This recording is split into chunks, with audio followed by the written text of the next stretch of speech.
Sweet. So hi guys, my name is Luis Torres. I'm one of the Sustainable Schools members. I'll let Erin introduce herself. Hi, I'm Erin Richardson, the other AmeriCorps member with the Cedar Falls School District. So thank you guys for joining us tonight. Hopefully you guys can enjoy our presentation. So we are Green Iowa, the Sustainable Schools branch. We primarily focus on composting and waste reduction at Cedar Falls Community Schools. Sustainable Schools is one of the branches of Green Iowa. It's meant to serve as a resource for Iowa school districts, cities, solid waste agencies, and community colleges. So we primarily work as sustainability coordinators for the listed host sites, and we just hope to help them build a more energized and sustainable future. So our branch also does work assisting in waste reduction, energy conservation, climate action planning, school gardening, and other similar sustainability goals that the community might have in mind.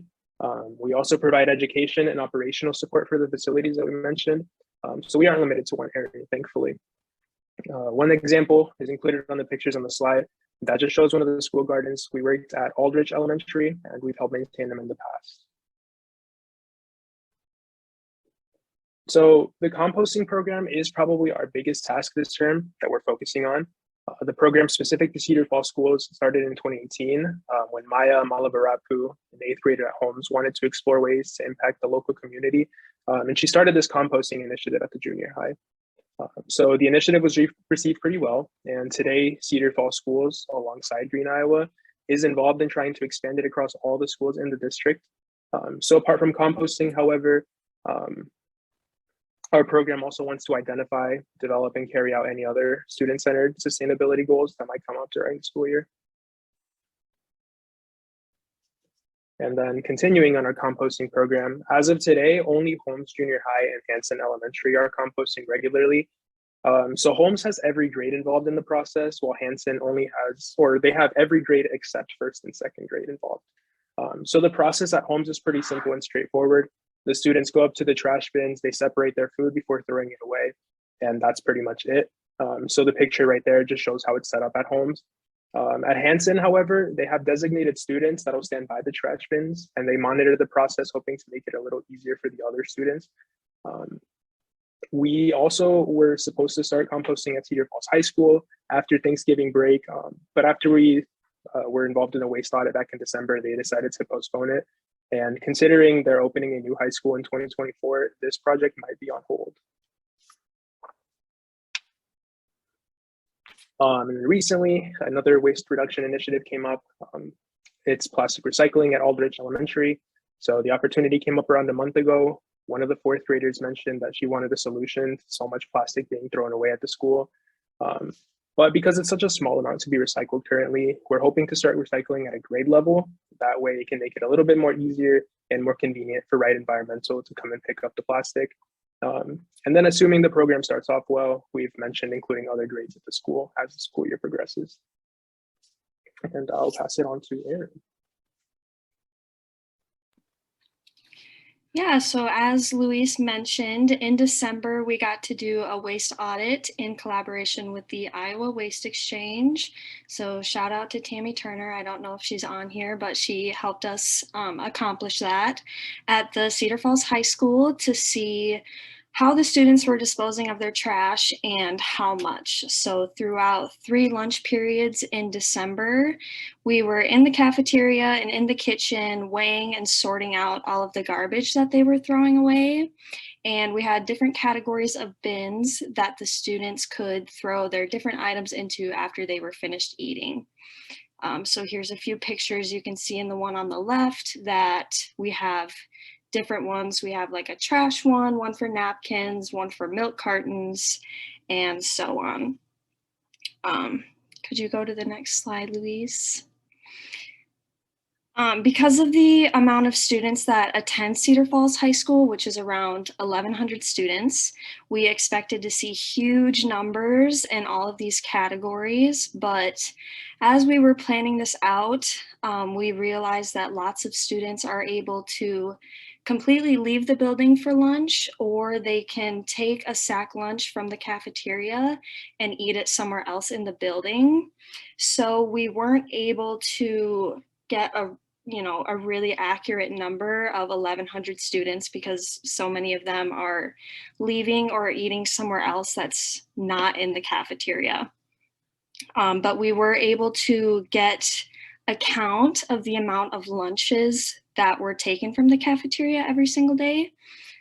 So on average, about 454 students throughout those 3 days took some sort of lunch from the cafeteria, but only 242 students actually stayed in the cafeteria and ate the lunch in there and participated in the waste sort. So our numbers were a lot smaller than we expected to see. Next slide, please. So here's a chart.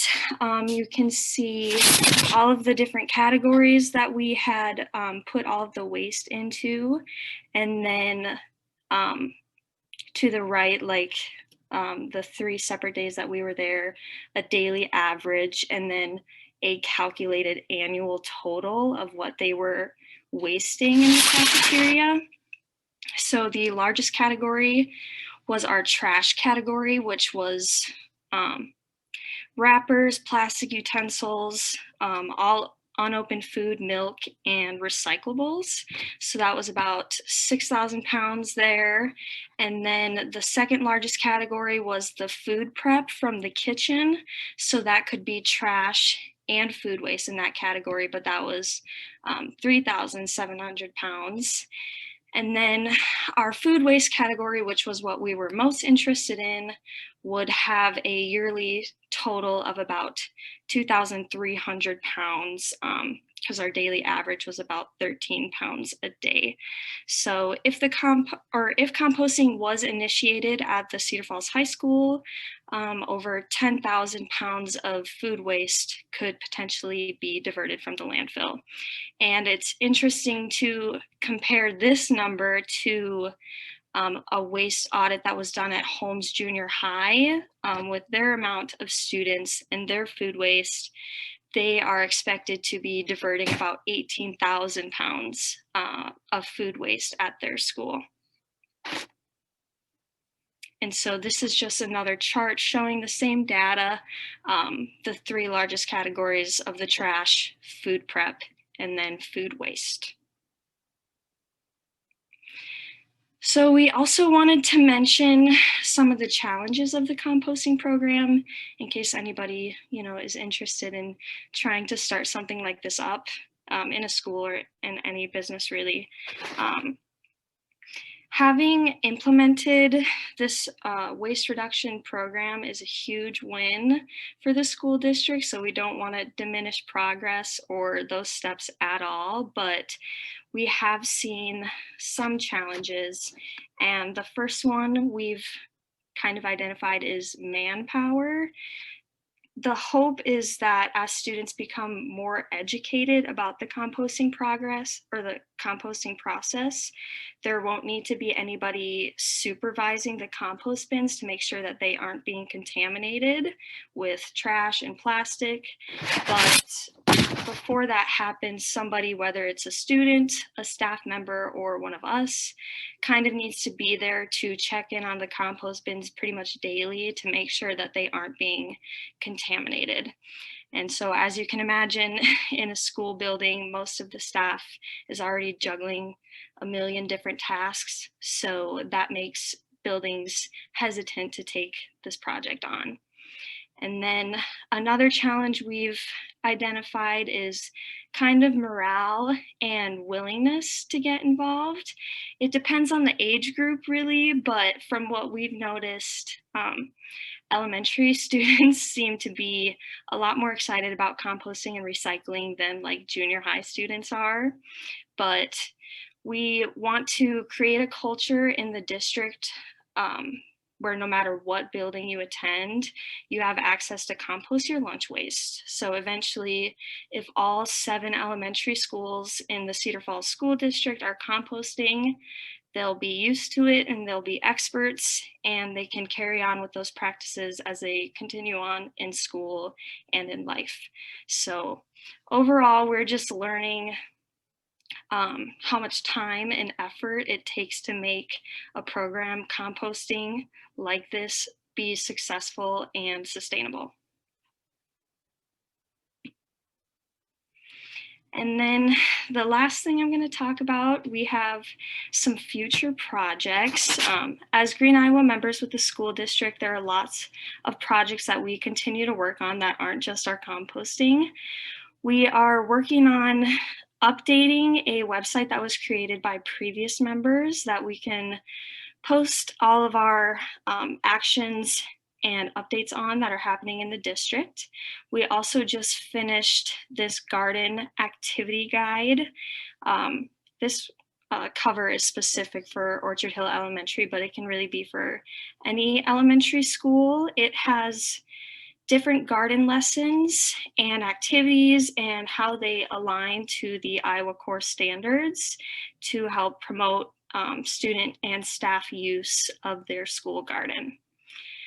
We are working on identifying another building in the district that would like to start composting their lunch waste. So Pete Junior High has shown some interest as well. And then potentially another waste audit, maybe at Hanson Elementary. And then we're also trying to take on this Earth Week campus cleanup challenge to challenge all 10 districts or 10 buildings in the school district to go out one time during Earth Week to pick up trash around their school building. So in conclusion, the district is having lots of success and they should be very proud of their staff and their students for all that they've accomplished. And there's still lots that we can take on, but we are just excited to be a part of it and to be doing this work. So that's all that we have for today. If there are any questions.